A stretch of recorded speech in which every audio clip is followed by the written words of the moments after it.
Hey everyone, and welcome back for another deep dive with us. Glad to be here. Today we're going deep on the one thing The surprisingly simple truth behind extraordinary results. by Gary Keller and Papasan. That's the one.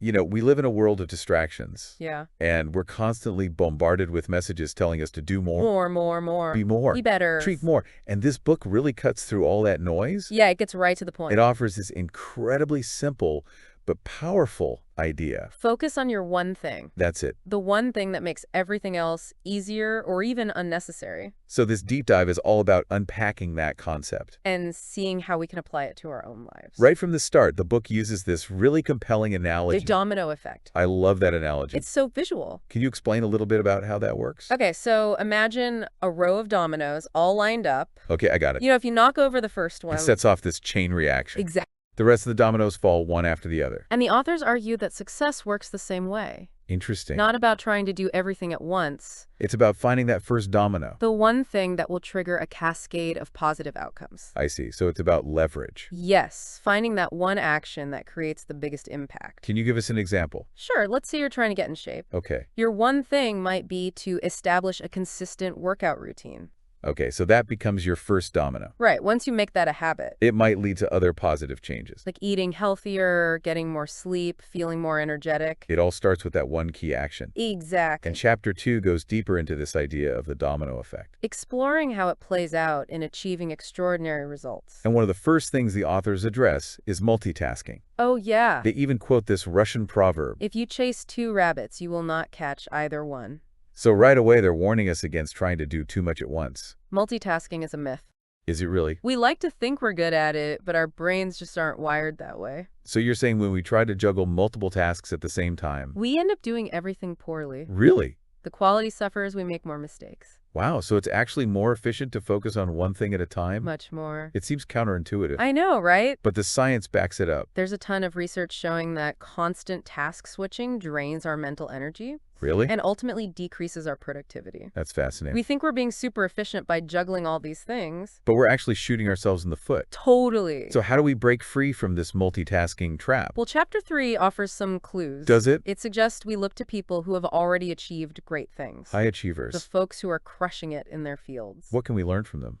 Well, one key takeaway is the importance of focus and discipline. Oh, that makes sense. Successful people are masters of prioritizing. They know what truly matters. Exact. And they block out time for their one thing. They minimize distractions and say no to things that aren't essential. So saying no is actually a crucial skill. Absolutely. It's about protecting our time and energy for what really matters. Right, and it ties into this idea that not everything deserves equal attention. Which is something the authors address directly in chapter 4. Everything matters equally. They call it a lie. It's a bold statement. But I think intuitively we know it's true. We can't possibly give everything the same level of attention. So what's the alternative? The authors introduce the Pareto principle. The 80-20 rule. Exactly. It states that 80% of our results come from just 20% of our efforts. So the key is to identify that critical 20%. And pour our energy into it. Exactly. So instead of spreading ourselves thin, we should laser focus on the tasks that generate the biggest impact. It's about working smarter, not harder. Absolutely. And chapter 5 dives even deeper into the perils of multitasking. It does. It states very bluntly.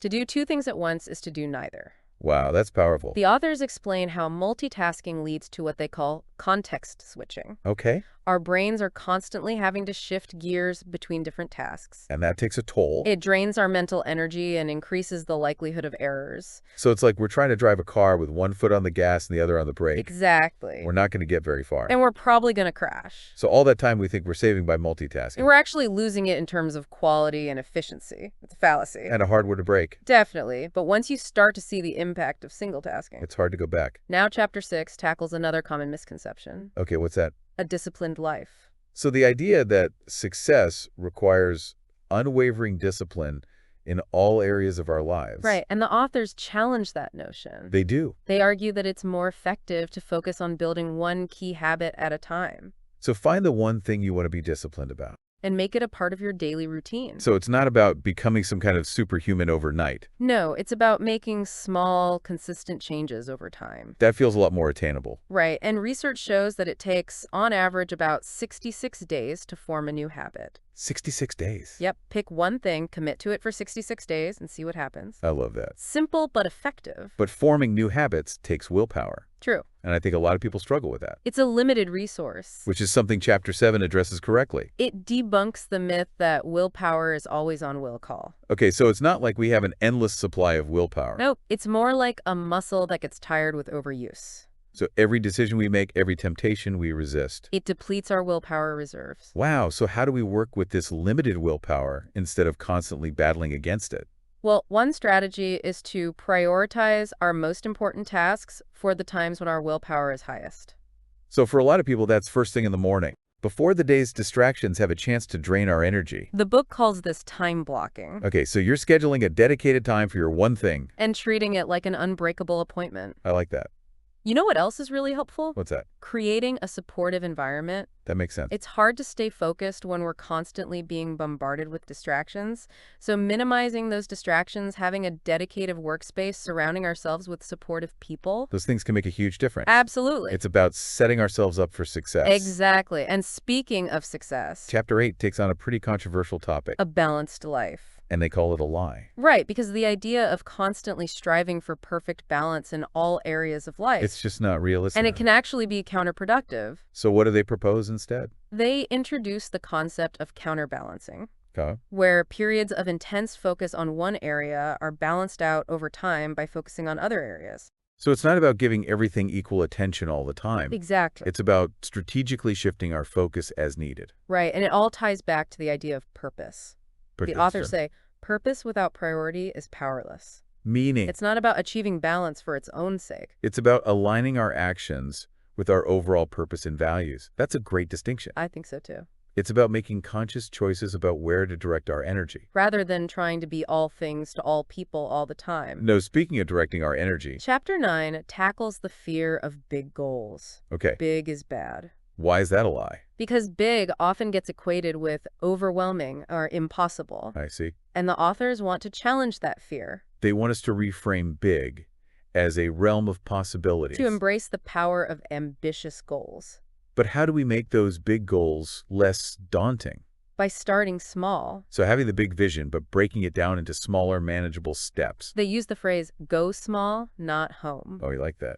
It's a reminder that consistent progress, even in small increments, Is what ultimately leads to big achievements. So finding that sweet spot between dreaming big and taking practical action. Exactly. And that's where the focusing question comes in. Which the authors introduce in Chapter 10. The focusing question. It's a tool for identifying your one thing and making it actionable. Can you walk us through how to use it? Of course. So the question is, what's the one thing I can do such that by doing it, everything else will be easier or unnecessary?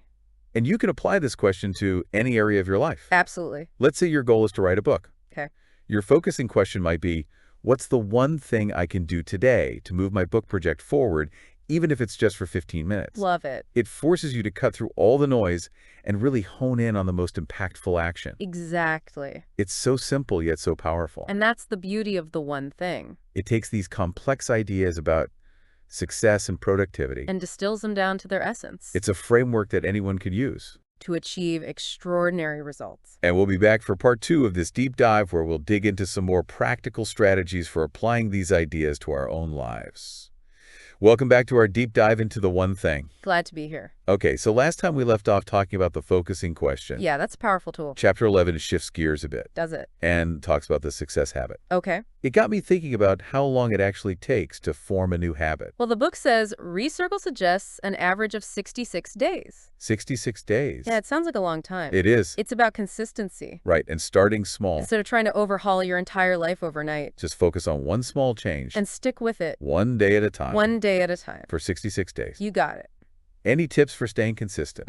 Well, one strategy is habit stacking. Habit stacking. Yeah, so you attach your new habit to an existing one. For sure. Example, let's say you want to start meditating daily. You could do it right after brush your teeth each morning. So the existing habit becomes a trigger for the new one. Exactly. It takes the pressure off having to create a whole new routine. That's a great idea. I like that. It's simple, but it works. Now, Chapter 12, The Path to Great Answers, Yeah. introduces this concept called goal setting to the now. I love that concept. Can you elaborate on that a little bit? Sure. So it's all about connecting your long-term aspirations. Your someday goals. Right, with immediate action. So you start by identifying that big, ambitious dream. Yep. And then you work backward. How do you do that? You ask yourself, what's the one thing I need to do in the next 5 years to achieve that? Okay, so you're creating a roadmap, but in reverse. Exactly. You start with the destination, And chart the course back to the present. and then you break it down further. How so? Okay, so what needs to happen this year to reach that 5-year goal? Okay. Then what needs to happen this month, this week, and ultimately today? So you're constantly bringing it back to the present moment. Eve. I see how that could be really motivating, It keeps you focused on taking action. rather than getting overwhelmed by the enormity of the long-term goal. And it reminds us that even small actions taken consistently can lead to remarkable results. Now that leads perfectly into Chapter 13, Live with Purpose. It does. How does focusing on our one thing contribute to a more fulfilling life? Well, the authors highlight this connection between purpose, priority, and happiness. Okay. When we identify our one thing, That thing that truly aligns with our values and passions. our actions become more meaningful. We're not just getting things done We're doing the right things, the things that bring us joy. and make a difference. Exactly. And Chapter 14, Live by Priority, Yes. really emphasizes that prioritizing is key to achieving those extraordinary results. Absolutely. Any practical strategies for making sure we're truly focusing on what matters most? Well, we've already talked about time blocking. Right. Scheduling blocks of time in your calendar for your most important tasks. And treating those blocks as non-negotiable appointments. With yourself. I find that writing those time blocks down in my planner really helps. Oh, yeah. It's a visual reminder. Keeps me on track. Another helpful tip is to create a success list instead of a to-do list. A success list. Yeah, it focuses on the tasks that will actually move the needle on your goals. So not just a laundry list of everything that needs to get done. Exactly. It's about being productive, not just busy. So being intentional with our time and energy. Right. And Chapter 15 digs deeper into those practical tips for living for productivity. It does. What are some of the key takeaways there? Well, the book talks about the importance of identifying your peak productivity times. So figuring out when you're most focused and alert. Exactly. And then scheduling your most demanding tasks for those times. Work with our natural rhythms. Absolutely. Instead of fighting against them. The book also stresses the importance of creating a distraction-free environment. Turn off those notifications. Close unnecessary tabs. Put your phone on silent. Let people know you're not to be disturbed. It's amazing how much those little distractions can derail our focus. Every time we get interrupted, it takes time and energy to get back on track. So having a dedicated space where we can fully concentrate. Essential for deep work. It sounds like achieving extraordinary results requires a combination of Internal discipline and external support. So Chapter 16 introduces the 3 commitments. Okay. Can you walk us through those? Sure. The first commitment is to follow the path of mastery. Mastery. Dedicate yourself to continuous improvement in your area of focus. It's not just about doing the thing, it's about getting better at it. Exactly. Embracing that journey of lifelong learning. Love it. The second commitment Is to move from E to P. E to P, So shifting from an entrepreneurial mindset where you're trying to do many things at once, to a purposeful mindset. where you're laser focused on your one thing. That's the one. And the third commitment, Is to live the accountability cycle. accountability. Take ownership of your actions and outcomes.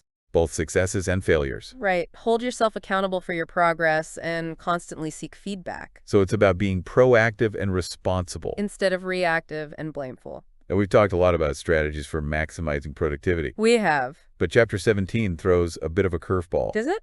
introducing the 4 themes. The thieves of productivity. Why do they steal our time and energy? Well, the first thief is the inability to say no. Which we've talked about before. It's about setting boundaries. Protecting our time. The second thief is the fear of chaos. People are afraid of the disruption that comes with pursuing big goals. But a certain amount of chaos is inevitable.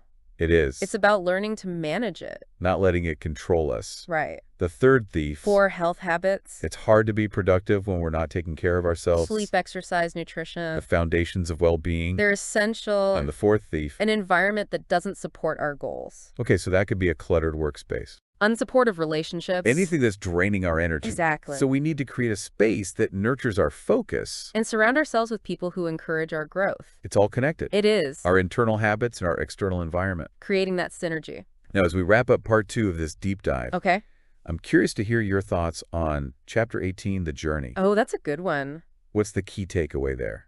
I think it's that The path to success is ongoing. There's no finish line. Right. It's about continuous effort, evaluation, and adaptation. Embracing the process. Finding joy in the journey. That's beautiful. And in our final part, we'll delve into the practical implications of living a life of no regrets. I like that. And explore some final takeaways from the one thing that listeners can apply to their own lives. Welcome back to our deep dive on the one thing. It's been a great conversation. It has. We've covered so much ground. And I think this last part is where it all comes together. You know, in Chapter 18, they talk about living a life of no regrets. Powerful concept. It really is. It's about more than just achieving external goals. It's about aligning our actions with our values. Making choices that we can be proud of. And the one thing gives us the tools to do that. By focusing on what truly matters. And letting go of the rest. It's about finding that balance. Between ambition and intention. I think the authors sum it up beautifully. How so? They say success is about doing the right thing, not about doing everything right. I love that quote. It's so simple, but so profound. And it really speaks to the heart of this whole book. It's about identifying those productivity thieves that steal our time and energy. And prevent us from living a life of no regrets. Right. We've talked about them before. But it's worth revisiting them in this context. Let's do it. So the first thief is the inability to say no. It's so easy to get caught up in people-pleasing. Saying yes to every request. And then feeling overwhelmed and resentful. We need to learn to set healthy boundaries. Protect our time and energy. For the things that truly align with our goals. The second thief is the fear of chaos. The fear of what might happen. If we actually go all in on our one thing. But as we've discussed, a certain amount of chaos is inevitable. It's part of the process. And it's often in those moments of chaos that we experience the most growth. The third thief is poor health habits. This one's huge. We can't expect to be productive and focused if we're not taking care of ourselves. Complete exercise, nutrition. Foundations of well-being. When we neglect those things. It shows up in every area of our lives. And the fourth thief is the environment that doesn't support of our goals. This could be anything from a